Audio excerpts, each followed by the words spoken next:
Easy English conversations. Simple English. Real conversations. Hey English learners, welcome back to the Easy English Conversations channel, your cozy place to learn easy English through real-life conversations. I'm Alex. And I'm Emma. I want to start with a tiny moment from this morning. It was 6:30 a.m., still dark, and my alarm went off. And I swear, I actually whispered, "Let's be reasonable about this." You negotiated with your alarm clock? Fully negotiated. I hit snooze and told myself, okay, 5 more minutes. That's a fair compromise. Like I was in a boardroom. That's not snoozing. That's alarm negotiation. Exactly. It wasn't just turning it off. It was a whole internal debate. Part of me was like, you said you'd wake up early. You're that person now. And the other part was like, be gentle. You deserve rest. I love that we frame it as kindness. Meanwhile, we're going overboard with snooze. Oh, I absolutely went overboard. It wasn't one snooze. It was, let's just say, several rounds of diplomacy. See, that phrase going overboard, that's already more vivid than just saying, I snoozed a lot. It captures that sense of excess, like you crossed a line. Right. And that's what mornings often feel like. Not just, I woke up late. It's this tiny emotional drama before your feet even hit the floor. And when you finally do get up, there's that strange in-between state. I call it my confused penguin state. Confused penguin state? Yeah. You're upright, technically awake, but you're kind of wobbling around. Your brain hasn't fully booted up. You're just existing. That's perfect. You're not tired. You're disoriented. A little scattered. Exactly. Feeling scattered is such a good way to describe it. Your thoughts aren't lining up neatly. They're floating around like papers in the wind. And this is where I try something new. I've been attempting to breathe before I touch my phone. Before you touch your phone? That's bold. I know. Just a few breaths. No scrolling, no notifications, just breathing without my phone. That's almost radical, because usually the first thing we do is plug into the world. And when I don't, I notice how anxious I actually am. Like my nervous system is already bracing for impact. That's such an important nuance. Instead of saying, I feel stressed, you're noticing your body gearing up. Bracing. That's a powerful verb. It feels physical. My shoulders tense. My mind starts racing ahead to emails I haven't even read yet. That's when the day hasn't even started, but your brain is already fast-forwarding. Exactly. And then comes the next stage. Getting ready. Ah, the wardrobe existential crisis. Every time. It's never just, I chose an outfit. It's, who am I today? What version of me is walking out that door? Yes. And somehow, despite having clothes, I stand there thinking, I have nothing to wear. Which really means nothing feels right. Or nothing matches the mood I can't even articulate. That's such a richer way to describe it. Instead of, I changed my clothes 3 times, you can say, I spiraled into a wardrobe existential crisis. It sounds dramatic, but it's honest. And relatable. Everyone's been there trying on one shirt, then another, feeling slightly off in all of them. Meanwhile, the clock is ticking. Always ticking. And then I rush to make breakfast. Let me guess. Something simple? Very simple. I keep it basic. Toast. Coffee. Nothing elaborate. Simple breakfast sounds calm. But is it calm? Not really. It's efficient. There's a difference. That's such a good distinction. Simple doesn't always mean peaceful. Sometimes it just means you're in a hurry. Exactly. I'm mentally rehearsing my day while chewing.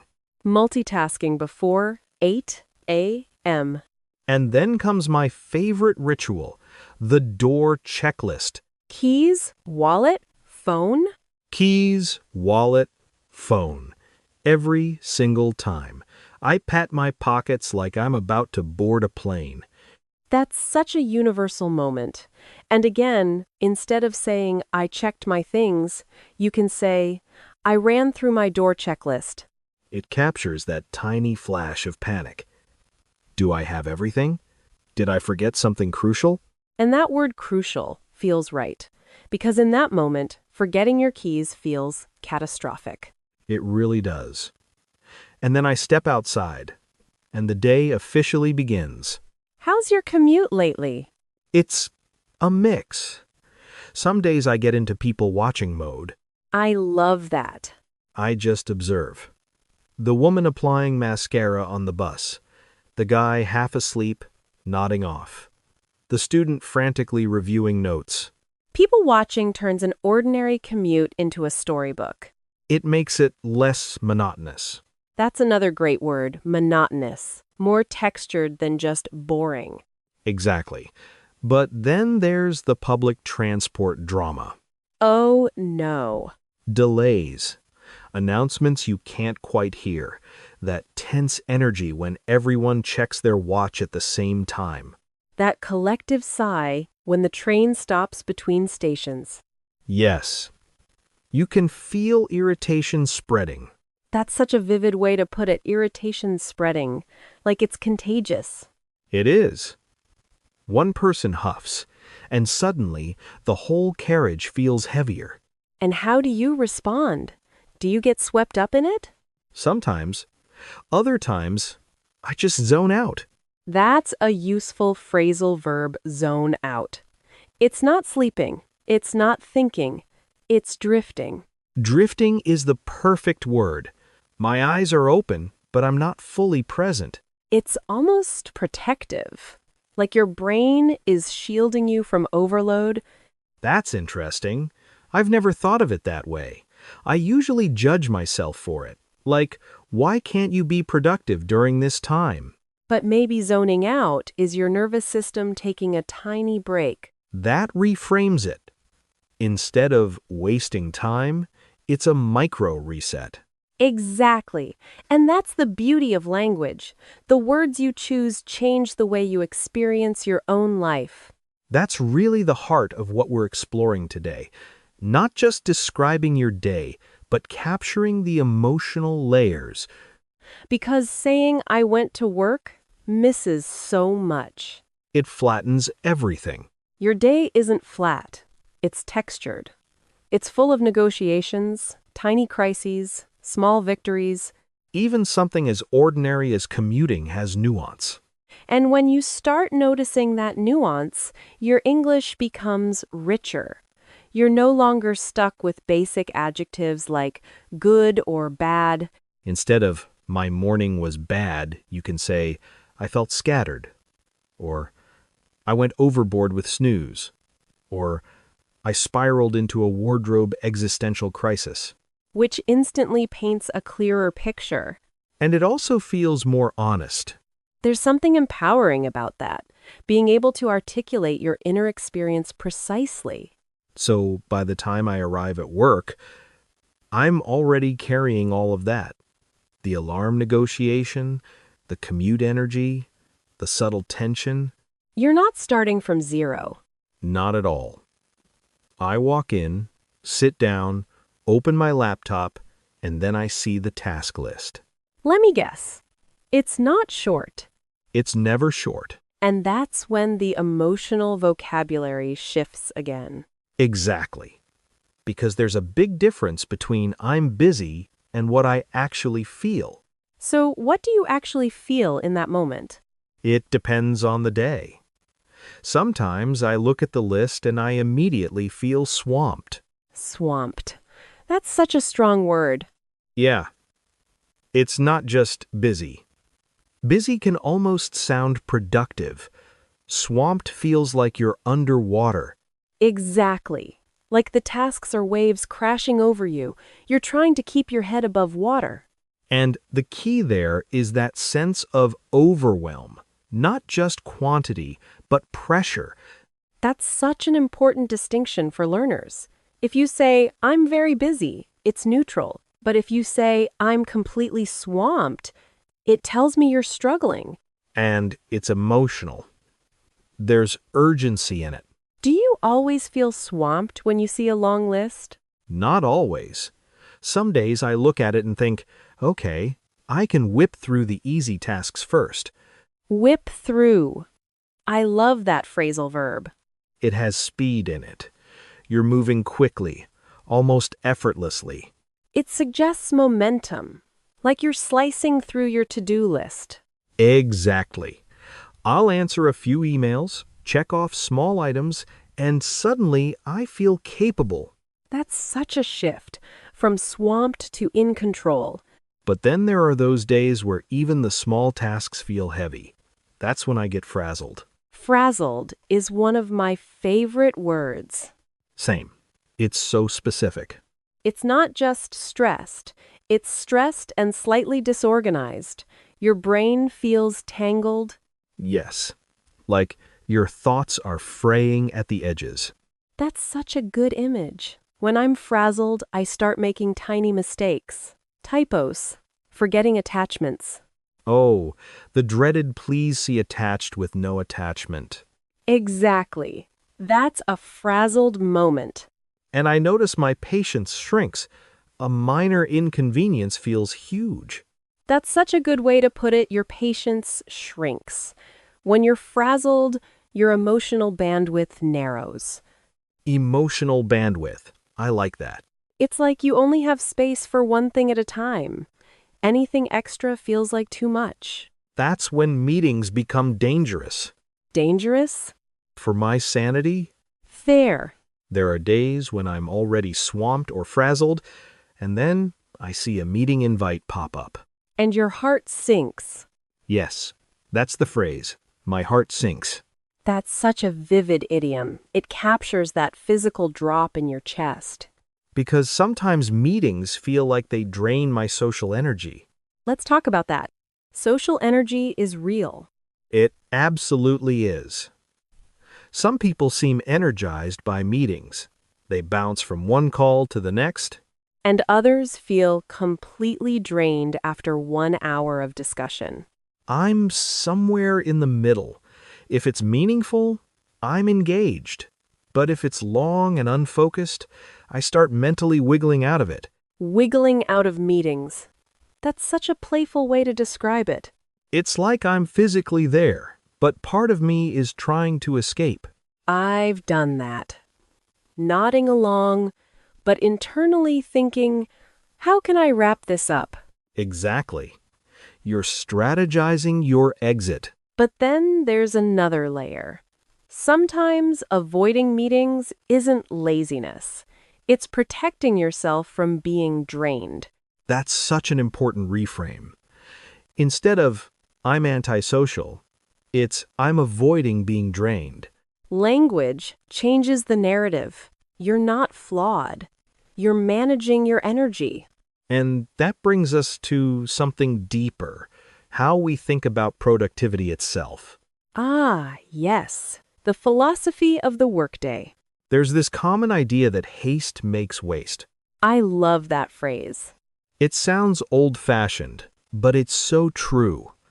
When I rush, I make mistakes.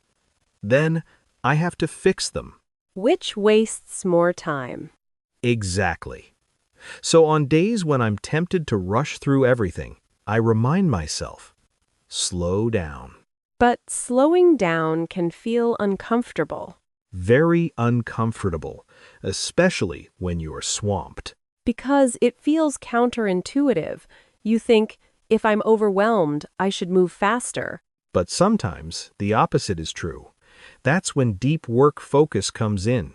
Let's unpack that. What does deep work feel like to you? It feels immersive. Like the world narrows in a good way. Notifications fade into the background. You're not scattered.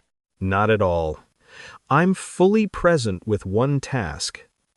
And there's a calm intensity to it. Calm intensity. That's beautiful. It's not frantic. It's deliberate.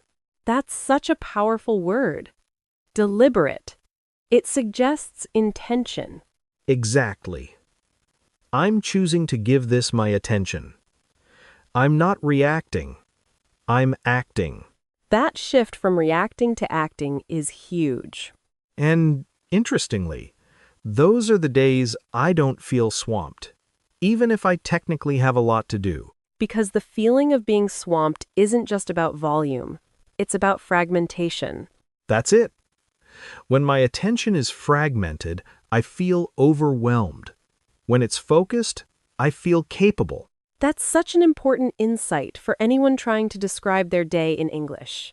Instead of saying, I had a lot of work, you can say, my attention felt fragmented, or I managed to get into deep work. It sounds more precise, more reflective. And more human. But let's be honest, not every day ends in deep focus and satisfaction. Definitely not. There are evenings when I just decide, that's it. I'm calling it a day. Calling it a day is such a useful expression. It's gentle.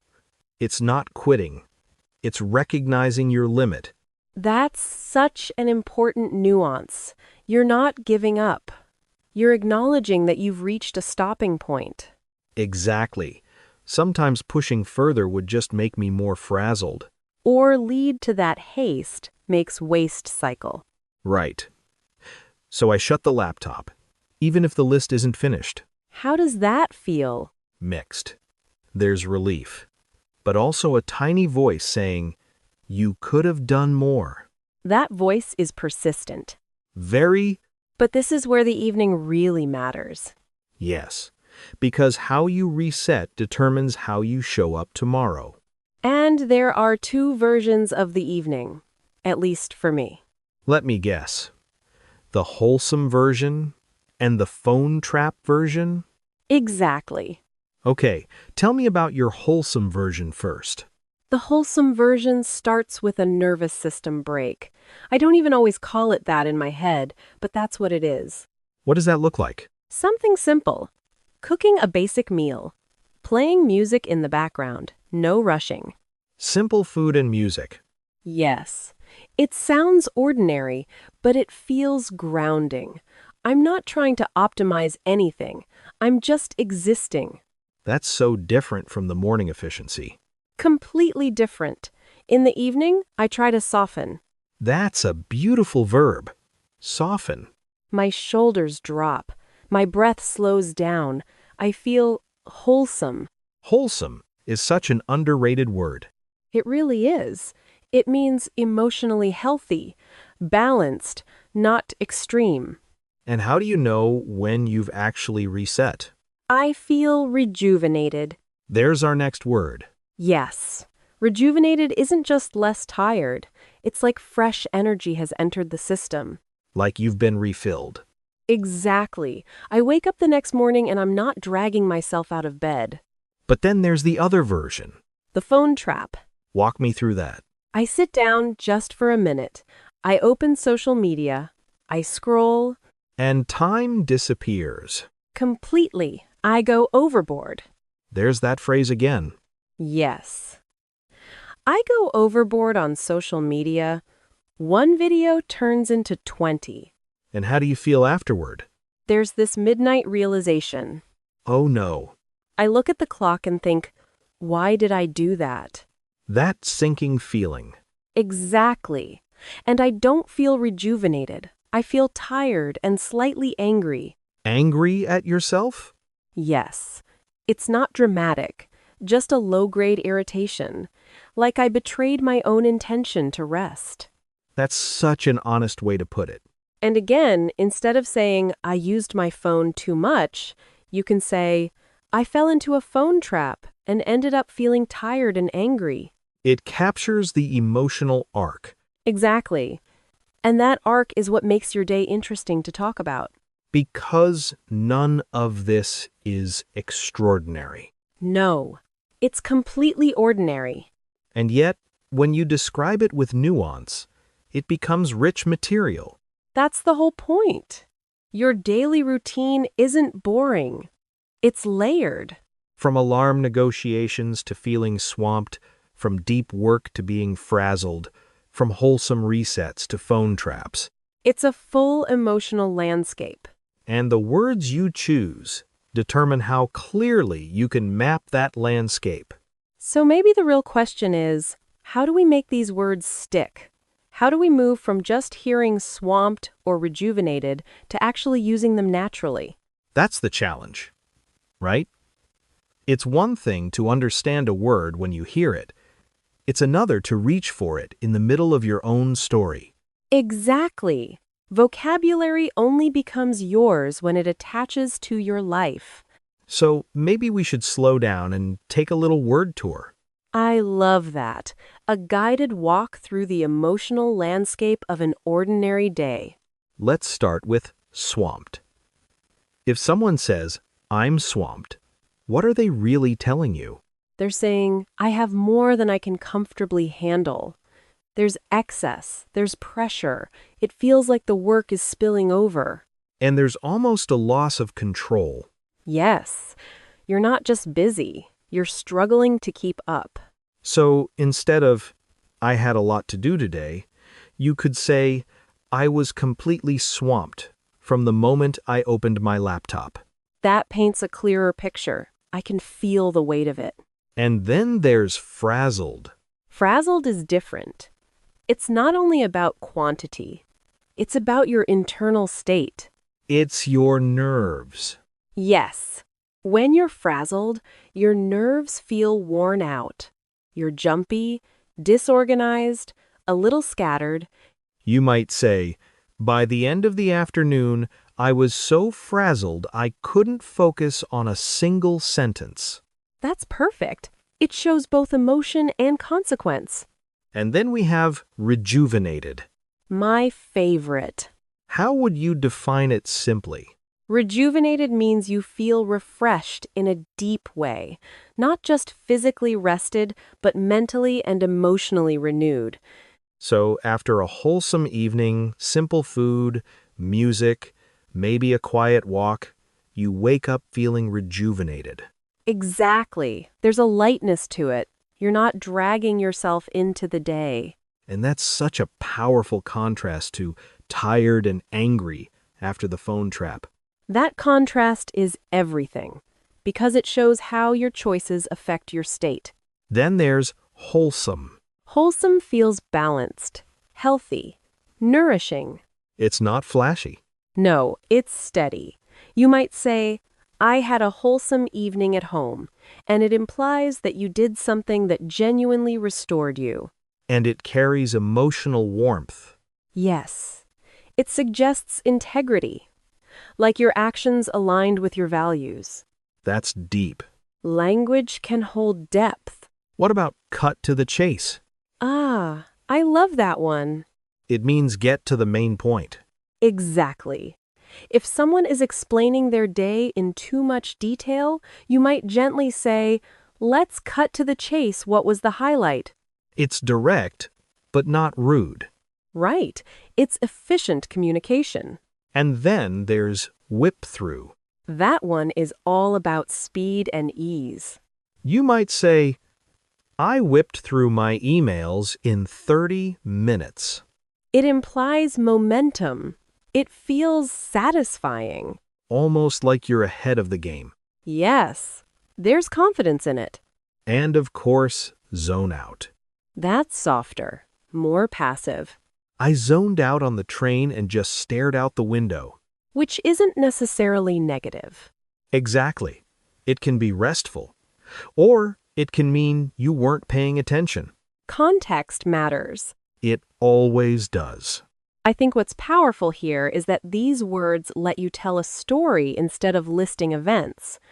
Instead of, "I woke up, I went to work, I came home," you can say, "I negotiated with my alarm, felt scattered all morning, got swamped at work, and finally called it a day before I got too frazzled." That's already a narrative. It has tension and release. Exactly. It's human. And for learners, that's where the magic happens. When your daily routine becomes storytelling material. Because you don't need dramatic events to practice advanced English. Your ordinary Tuesday is enough. In fact, it's better. Because it's authentic. Let's try something practical. If you had to describe yesterday in 3 emotional words, what would they be? Swamped. Deliberate. Rejuvenated. That's a journey. It is. I was swamped in the morning, but I made a deliberate choice to slow down in the afternoon. And I ended the day feeling rejuvenated. That's such a complete arc. What about you? Scattered, focused, wholesome. Oh, I like that. I started scattered, classic, confused penguin state. Then I managed to get into deep work. And in the evening, I chose the wholesome version instead of the phone trap. That's growth. It felt good. And notice how much more expressive that is than, "It was fine." Fine hides everything. It flattens the emotional landscape. So maybe the takeaway isn't learn more words. It's pay closer attention. Yes, pay attention to how you actually feel in those tiny moments. The alarm negotiation. The door checklist. The collective irritation on a delayed train. The sinking heart when a meeting invite pops up. The quiet relief when you call it a day. The midnight realization that you went overboard on social media. These are universal experiences. And they're rich with language opportunities. I think there's also something empowering about naming your state accurately. Absolutely. When you can say, "I'm not just busy, I'm swamped," you're more likely to adjust. Or when you say, "I'm getting frazzled," that's a signal to pause. Exactly. The vocabulary becomes a feedback system. Instead of vague discomfort, you have clarity. And clarity leads to better choices. Like choosing deep work over frantic multitasking. Or choosing a wholesome reset over the phone trap. And even if you fall into the phone trap, Which we all do. you can describe it honestly without shame. I went overboard and felt tired and angry. That honesty is powerful. Because the goal isn't perfection. It's awareness. And expression. So maybe tonight, as you're winding down, you can ask yourself, what version of the evening am I choosing? The wholesome version? Or the one that leaves me drained? And tomorrow morning, when the alarm goes off, Notice the negotiation. notice the tone of that inner voice. Is it harsh? Is it compassionate? Are you going overboard with snooze? Or getting up deliberately? These small moments shape your whole day. And they give you endless material to practice expressive English. Your life is already interesting enough. You just need the words to reveal it. So the next time someone asks, "How was your day?" Don't say, "It was okay." Cut to the chase. Tell them you were swamped, but managed to whip through your tasks. Admit you felt frazzled but called it a day before things spiraled. Share that you had a wholesome evening and woke up rejuvenated. That's a story worth telling. And a language worth owning. Thanks for spending this time with us. We hope you start noticing the negotiations, the textures, the emotional shifts in your own day. And turning them into language that feels precise and alive. We'll see you next time. Until then, be deliberate. And maybe don't go overboard with snooze. No promises. Fair enough.